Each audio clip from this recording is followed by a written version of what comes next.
আসসালামু আলাইকুম। আশা করি সবাই ভালো আছেন। আজকে পেঁপে বাগানে পচন রোধক স্প্রে করতেছি। তো পচন রোধকটা আমার এই গাছে কিছু গাছ, ওই যে একটা গাছ দেখতে পাচ্ছেন পাতা হলুদ হয়ে গেছে, পচা লাগছে। এর আগে একবার দিছিলাম। তো গতকালকে প্রচণ্ড রোদ উঠছিল। তো সেই রোদের পরে দিকে দেখি যে দুইটা গাছ বাগানে নষ্ট হওয়ার পর্যায়ে। আমি এখানে এই একটা গাছ এটা আগেই পড়ছে, নষ্ট হয়েছে। তো এখানে পচন রোধক স্প্রে করতেছি, মানে ওষুধটা দিয়ে দিচ্ছি গাছের গোড়ায়। এখানে ফাঁকা হয়ে গেছে গোড়া, মোটামুটি অনেকটা পরিমাণে ওষুধ আমি দিয়ে দিতেছি একবারে, মানে গাছের বডি দিয়ে নিচ দিকে ফাঁকা আছে, সেই ফাঁকা দিয়ে একবারে ভিতরে শিকড় পর্যন্ত যাতে চলে যেতে পারে ওই পরিমাণে ওষুধটা দেওয়া হচ্ছে।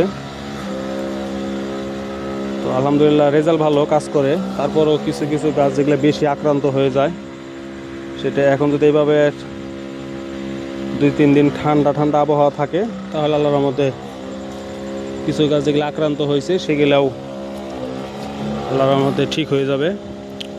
আর প্রচণ্ড রোদ খরা থাকলে সেই ক্ষেত্রে গাছগুলো নষ্ট হওয়ার সম্ভাবনাটাই বেশি। মানে এতটাই পরিমাণে বৃষ্টি, আসলে পানি বের হয়ে আর কোথায় যাবে? এটা তো চক, কোনো না কোনো জমি নিচু থাকে। একটা সময় যখন জমিটা বৃষ্টির পরিমাণটা বেশি হয়, তখন তো অনেকগুলো প্লটই ভরে যায়। ভরে যাওয়ার কারণে সে পানি শেষ পর্যন্ত যাওয়ার কোনো অপশন থাকে না। তারপরেও এখন এই যে পানি দেখছেন, আজকে সকালে অনেক প্রচণ্ড পরিমাণে বৃষ্টি হয়েছে, অনেক বৃষ্টি। তো গতকালকে আমি খেয়াল করলাম রোদের পরে যে দুইটা গাছ আমার যায় অবস্থা। তো আবার আজকে মোটামুটি 7-8 দিন আগে একবার এরকম দিয়ে দিছি, আবার আজকে দিয়ে দিতেছি। এটা আসলে চেষ্টা করা, এছাড়া কোনো উপায় নাই। আল্লাহ পাক চাইলে ইনশাল্লাহ ঠিক হয়ে যাবে। মাশাল্লাহ, পেঁপে হারভেস্ট করার সময় হয়ে গেছে। প্রথম হারভেস্ট করতে হবে। আজকে পুরাতন বাগানে হারভেস্ট করলাম পেঁপে। হারভেস্ট করে এবার স্প্রে শুরু করে দিলাম। আলহামদুলিল্লাহ,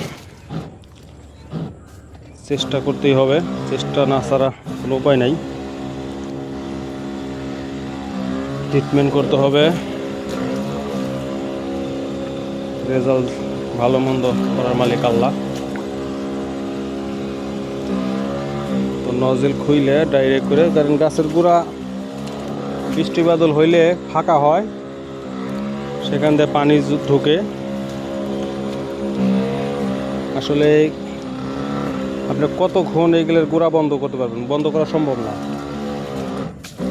সেই জন্য এখন এই স্প্রে করে দিতেছি। স্প্রে করে দিলে আল্লাহর রহমতে রেজাল্ট ভালো।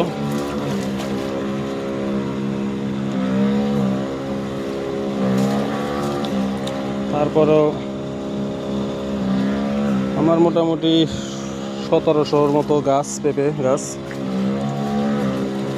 2-4-20-30টা গাছ তো নষ্ট হবেই, সেটা নিয়ে মন খারাপ করার কিছু নাই। আলহামদুলিল্লাহ।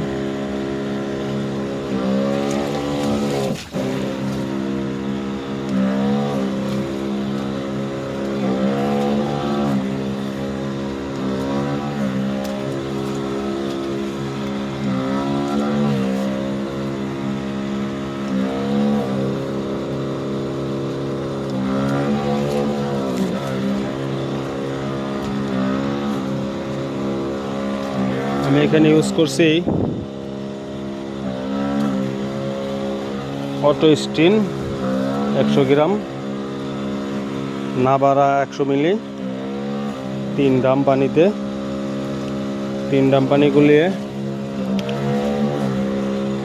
এরকম গাছের এক একটা গাছের গোড়ায় গাছ অনুযায়ী 100 গ্রাম 200 গ্রাম এরকম করে পানি পড়তেছে, বেশিও পড়তেছে অনেক সময়। যে গাছের গোড়াটা বেশি ফাঁকা সেটার ভিতর দিয়ে বেশি লাগতেছে, ঢুকে যাইতেছে। এই গাছটা গোড়া ফাঁকা হয়ে গেছে।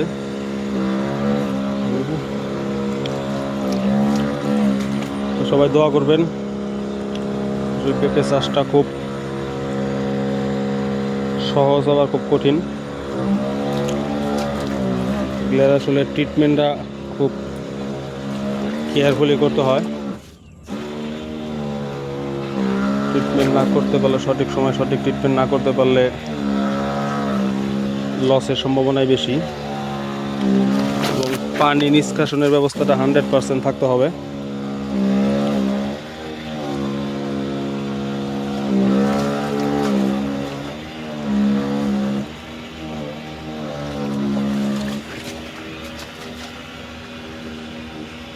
এখানে আমার আদা পাখিতে এক ড্রাম পানিতে হইল না, আর একটু লাগবে। তো আমি আরও স্প্রে করব। আজকে এই পর্যন্তই। সবাই ভালো থাকবেন। আসসালামু আলাইকুম।